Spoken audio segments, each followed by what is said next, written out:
Bonjour à toi et bonne fête de Notre-Dame de l'Assomption en ce 15 août 2020. C'est la fête spécialement pour nos chers amis acadiens et les Français aussi, puisque c'est la patronne des Français. Donc, bonne fête à tous. Et savais-tu, aussi c'est notre fête à nous, hein, bien sûr. Savais-tu comment ça s'est passé au ciel quand la Vierge Marie est arrivée? Si tu ne le sais pas, écoute bien le chant qui suit.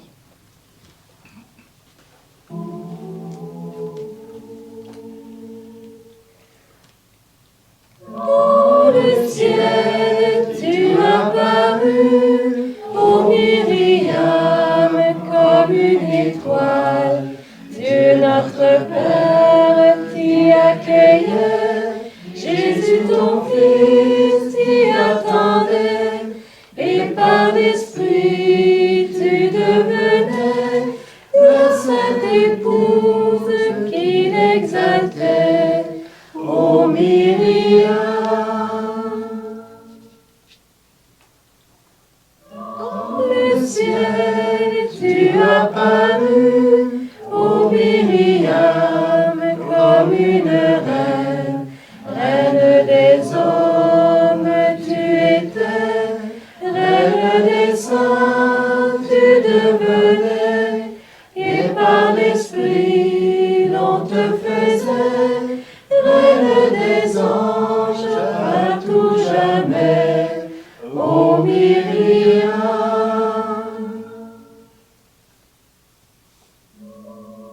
À celui qui l'en informait, Jésus répondit, « Qui est ma mère et qui sont mes frères? » Et tendant sa main vers ses disciples, il dit, « Voici ma mère et mes frères, car quiconque fait la volonté de mon Père qui est aux cieux, celui-là m'est un frère et une sœur et une mère. »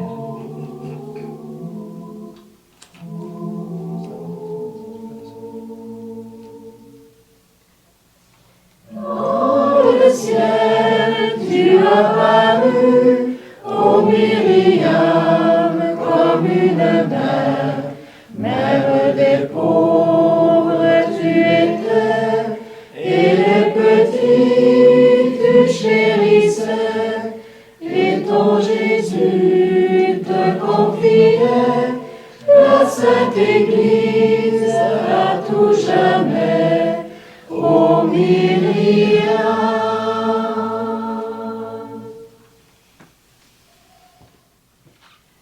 Peux-tu t'imaginer la joie du ciel? Je te relis simplement quelques paroles qu'on vient de chanter. Moi, je trouve ça merveilleux. J'ai tellement hâte d'être là. Puis, tu sais, même si l'Assomption est déjà arrivée, quand on va arriver, ils ne vont pas nous passer une vidéo, comment ça s'est passé. Mais on va tout revoir, parce qu'on va être dans l'éternel présent de Dieu, et que ça va être merveilleux. On va tout revoir. Dans le ciel, Marie, tu as paru comme une étoile, et Dieu, notre Père, t'y accueillait. Il accueillait sa fille, le chef-d'œuvre de sa création. Jésus t'y attendait. Peux-tu t'imaginer Jésus séparé de Marie? Il attendait sa maman. Et l'Esprit, il attendait son épouse et il l'exaltait. Elle était là, Marie, comme une reine, la reine des hommes, la reine des saints, la reine des anges. Enfin, ils voyaient son visage, ils entendaient sa voix, ils la voyaient face à face, les anges et tous ceux qui sont venus avant Marie. Marie était là comme une mère et elle est encore au ciel comme une mère qui veille sur les pauvres que nous sommes, sur les petits qu'elle chérit particulièrement. Et tu sais toi-même combien Marie se plaît à apparaître aux petits-enfants au cœur pur. Peut-être que tu pourras avoir une apparition aujourd'hui, qui sait. Je la souhaite, puis souhaite-la moi aussi, parce que j'aimerais beaucoup ça. Tu sais, l'histoire de Notre-Dame de l'Assomption, ça date depuis longtemps. Et c'est merveilleux parce que bien que ça a été déclaré un dogme seulement en 1950 par le pape Pie XII, ça faisait des siècles et des siècles avant qu'on en parlait. On dit ici que les premières mentions d'une fête célébrant la glorification de Marie datent du 5e siècle au sanctuaire marial de Gethsémani.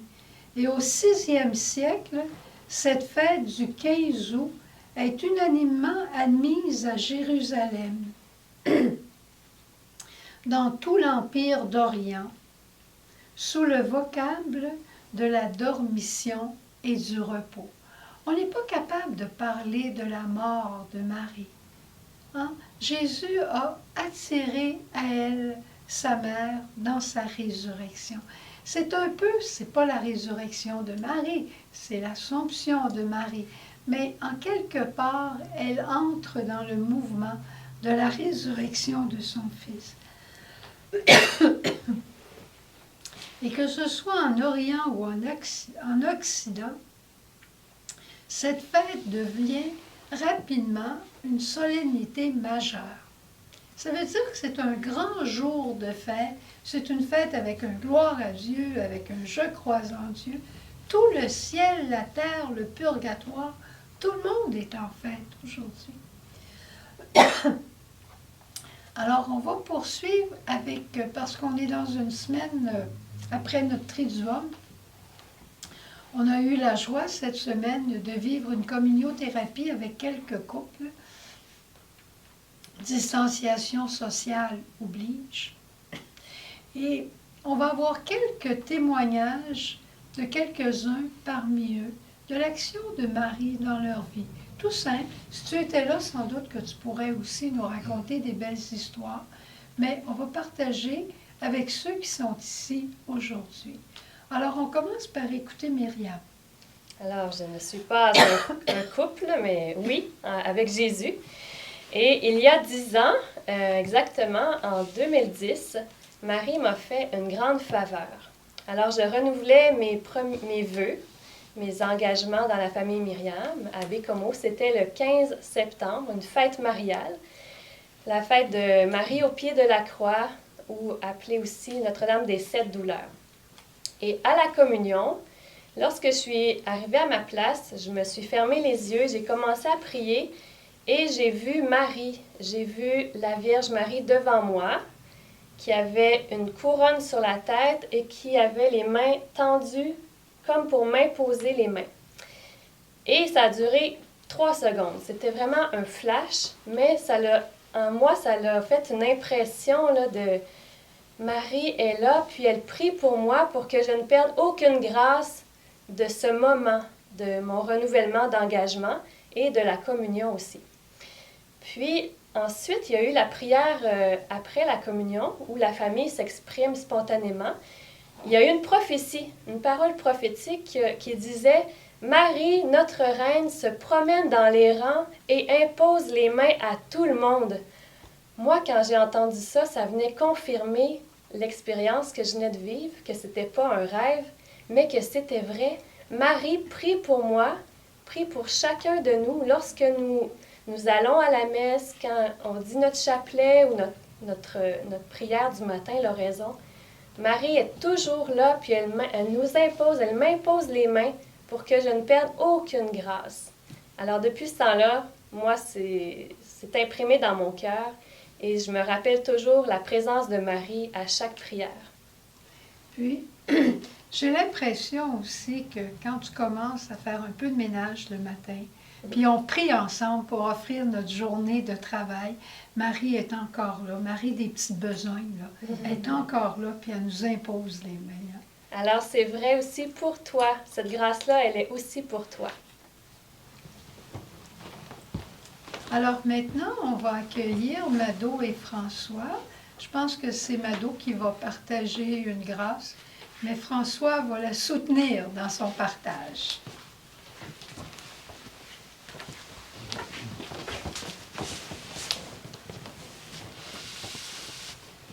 Alors, pour continuer dans l'élan avec Marie, pour vous mettre dans le contexte, c'est lors des JMJ en 2016, en Pologne. On est avec un groupe de la famille Myriam. Et là, on arrive à la fin, à la toute fin. Alors, on a vu le pape, on a passé une nuit pas blanche, finalement, c'était pas pire, mais quand même, on était à la belle étoile. Et là, on s'en revient. Alors, on est tous un petit peu fatigués, mais bon, beau pèlerinage qu'on a fait. On s'en revient, et là, il pleut. Et là, on a nos bagages. Puis là, bon, j'ai hâte d'arriver au train, comme il y avait. Bon, c'était le train. Mais il y avait tellement de monde que c'était fermé. Ah, bon, ça ne marchait pas. Fait qu'il a fallu marcher encore jusqu'à la prochaine station. On sèche un peu. Finalement, il pleut encore. On se rend à l'autre station. C'est encore fermé. Bref, je fais une histoire courte. On a marché. On a marché pour se rendre parce qu'on ne se rendrait pas. Puis à un moment donné, j'ai dit, « Ah, Marie, je suis vraiment tannée, j'ai mal aux pieds. On dirait que tout le monde nous a abandonnés. Comment ça qu'on peut pas? Il faut encore marcher. » Puis là, j'ai fait comme du repliement là, sur moi-même. Puis je trouvais ça dur. Puis j'ai entendu la voix de Maman Marie. Je fais ça parce que c'est là, c'est comme ça que je l'ai entendu. Et elle m'a dit, « Lève la tête, ma petite Mado. » Elle m'a dit, « Lève la tête, ma petite Mado. » Là, j'ai levé la tête, j'ai tout compris. J'ai tout compris. C'était parce que vraiment, j'avais oublié d'offrir.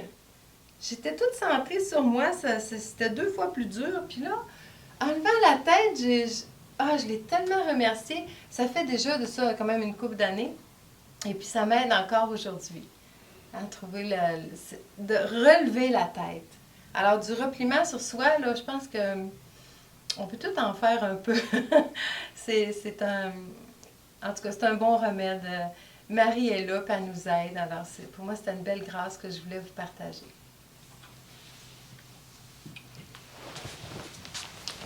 Alors maintenant, je pense qu'on va accueillir André et Edith qui vont venir nous partager aussi quelque chose de la présence de Marie dans leur vie. Je pense que cette fois-ci, c'est André qui va nous partager. Bon, finalement, je retourne encore à l'année 2010. Mon papa est décédé au mois de mars 2010. Alors, on avait eu des belles funérailles. C'était à l'église de la Présentation à Dorval.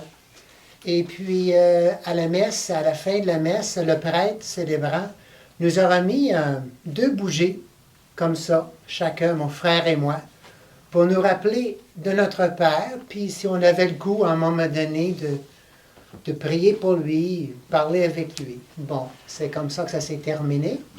Et puis, bon, ça c'est au mois de mars. Puis à l'été, cette année-là, en juillet, il faisait canicule. Alors, une journée où est-ce que les bougies étaient placées, on ne s'en est pas aperçu, mais dans la nuit, en tout cas, c'est au lever du matin, on s'est aperçu que les deux, en tout cas, ma bougie à moi, avait fondu et puis elle était tombée dans un panier contenant des petits pains de la parole sur lesquels est écrit les paroles de Dieu. Mais là, il était resté là, puis on essaie de relever les bougies, mais il y avait 2 petits pains qui étaient restés et surtout une parole qui était incapable de retirer. Et je ne me souviens pas très bien de la parole, c'était? C'était « Bientôt, je te délivrerai ». Alors j'ai interprété ça pour moi, que mon papa avait besoin de prière, avait besoin de soutien. Alors, j'ai redoublé d'ardeur en priant pour lui. Et puis finalement, une occasion m'a été donnée l'année par après, à l'automne 2012, je pense, 2011, en tout cas, peu importe, 2011, au mois de décembre, j'ai vécu une retraite à Trois-Rivières d'une semaine. Et puis, je me souviens, pendant cette retraite-là, quelqu'un avait parlé de la réconciliation outre-tombe. Mais ça est rentré dans ma tête, puis c'est sorti par l'autre côté. Et puis, ce qui est intéressant, c'est que pendant la semaine, pendant le cheminement avec mon guide spirituel, il m'est venu comme quoi que je devrais tout faire pour mon papa pendant le temps que j'étais là, pour essayer de rebâtir des ponts Puis peut-être j'avais élevé des murs. En tout cas, peu importe. Je priais, puis j'écrivais. Je voulais pas que mon papa reste en attente de rentrer au ciel. Puis ça me préoccupait beaucoup. Puis finalement, à la soirée de clôture, il y avait une assemblée de prière et de louanges. Et puis j'ai entendu d'un des responsables de la maison de retraite dire comme quoi que quelqu'un, que son papa, qui était décédé pas longtemps, mais là, il était sur le parvis du ciel, et puis c'est Marie qui l'accueillait au ciel. Et cette journée-là, c'était la veille de la journée de l'Immaculée Conception de Marie. Alors voilà, c'est pour nous dire que Marie obtient ce que nous ne pouvons pas faire chez nous en bas. Voilà. Merci beaucoup. Merci beaucoup à vous. Je pense que notre petite sœur Lise aussi a quelque chose à nous raconter. Alors, en avril 1988, j'ai fait un beau pèlerinage à Medjugorje. Et là-bas, j'ai goûté avec le cœur comment Marie m'aimait et qu'elle nous aime tous. Et quand je suis revenue de mon voyage, le premier matin, quand je me suis levée, j'entendais une petite voix dans mon cœur, pas avec mes oreilles, mais avec mon cœur, écrit à Sœur Jeanne Bizier. Sœur Jeanne Bizier, je la connaissais juste comme ça, je l'avais vue sur un vidéo qui s'appelle « J'ai rêvé communauté nouvelle ». Puis, je le lui ai écrit, puis ils m'ont rappelé pour m'inviter à passer une semaine à Myriam. C'est comme ça que je suis allée à Myriam, passer une semaine. Mais ce qui m'a le plus émerveillée, c'est que quand aussi je suis revenue de Medjugorje, j'avais soif de l'adoration, de l'Eucharistie, soif de dire mon chapelet. C'est ce que j'ai fait. Puis plus tard, bon, 1 an et demi plus tard, je suis entrée à Myriam, mais j'ai réalisé après coup que c'est Marie qui m'avait préparée pour la famille Myriam, parce que ça fait partie de notre quotidien, l'adoration, l'Eucharistie et le chapelet. Voilà. Un vrai Acadien. As-tu une petite histoire de Marie, Elvida? Je ne peux pas croire que tu n'en aurais pas. Oui, j'en ai beaucoup, mais une façon spéciale, en 1977, ça allait pas trop bien dans mon sacerdoce, j'étais pas mal découragé. Marie va intervenir. Comment elle va faire? C'est qu'il y a eu une grosse tempête de neige, puis durant la tempête, on déblayait la neige, la déneigeuse. Il y avait une statue devant l'école de la paroisse où j'étais, Saint-Ézéor, puis la statue, le tracteur a démoli tout le visage puis la tête de la Vierge. Au printemps, ben, moi, j'ai dit, personne ne s'en occupait, mais j'ai dit, il faut essayer de ramasser les morceaux du visage, puis l'herbe qui poussait, puis il faut essayer de refaire le visage. Puis j'ai bien réussi, hein, aussi belle qu'elle était autrefois. Et puis j'étais fier, j'ai dit, elle était aussi belle qu'avant que le tracteur la brise.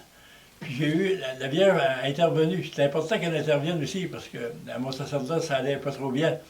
J'ai eu une locution intérieure. Elle m'a dit, tu as réparé mon visage, moi je vais réparer ton sacerdoce. Puis à partir de ce moment-là, j'ai eu une retraite spéciale pour les prêtres à Green Bay. C'était comme un nouveau départ, puis là, elle m'accompagne tout le temps, tout le temps. Puis elle me donne des signes qu'elle est là, inquiète-toi pas, que tu vas en mission, parce que depuis 2013, il y a 8 ans, j'anime des retraites un peu au Québec, mais quelquefois au Canada, dans l'Ouest aussi. Alors Marie me donne des signes qu'elle est toujours là, inquiète-toi pas, je serai là. Alors, puis souvent aussi, je termine avec ça, les gens m'appellent parce qu'ils me connaissent un peu, à cause des retraites, ils m'appellent de partout pour des ministères de guérison. Alors moi, je réussis très souvent à obtenir des guérisons. Savez-vous comment?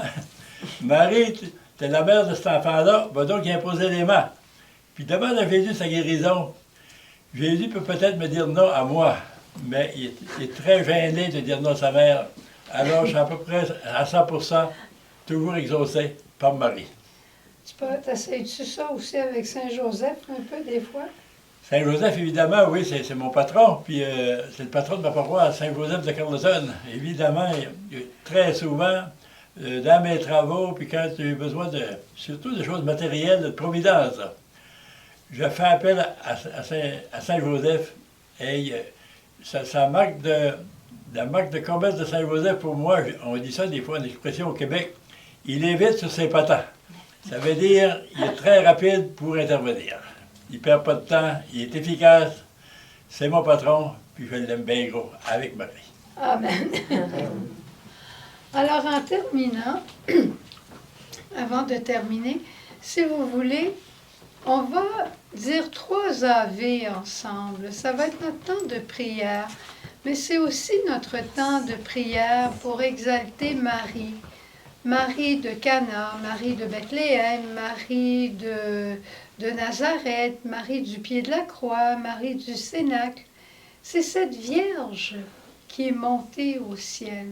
C'est notre mère qui est rendue auprès de Dieu dans la gloire, avec son corps et son âme. Et comme Jésus nous disait, je m'en vais vous préparer une place, tu t'imagines bien que Marie travaille aussi avec Jésus, puis elle s'occupe très bien de la place que le Seigneur est en train de te préparer et me préparer. Marie veille à ce qu'on ait la plus belle place, puis elle nous aide encore aujourd'hui. Que ce soit Marie de Bethléem avec l'émerveillement ou la pauvreté, Marie de la Visitation avec le Magnificat, Marie de Cana qui intercède, quel que soit notre Marie préférée, on va la prier ensemble aujourd'hui parce que Jésus a décidé de l'amener dans le sillage de sa propre résurrection. Elle est là, Marie, corps et âme, et c'est ça qui est le dogme de l'Assomption. Elle est auprès de son Fils, corps et âme, et c'est ce qui nous arrivera, nous aussi.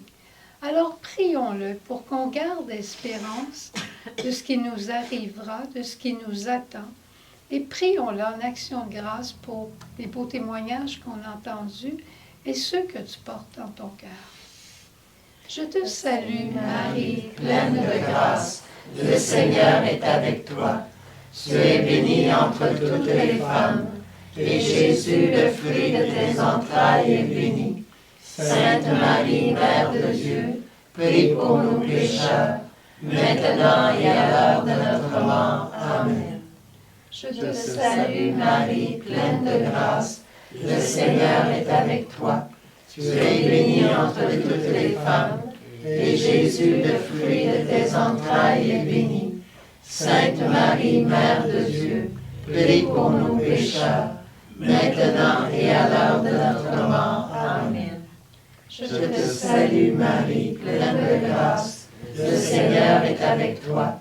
Tu es bénie entre toutes les femmes, et Jésus, le fruit de tes entrailles, est béni. Sainte Marie, Mère de Dieu, prie pour nous pécheurs, maintenant et à l'heure de notre mort. Amen. Amen.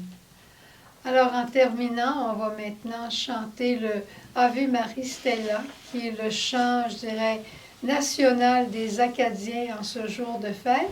Puis on demandera à notre bon père acadien, au père Delvida, de nous bénir aussi. Alors, je laisse la place à Myriam puis à Delvida. Ah bon. Puis Napoléon, un Acadien aussi, tu peux venir chanter avec nous. Ave Maris Stella, Dei Mater.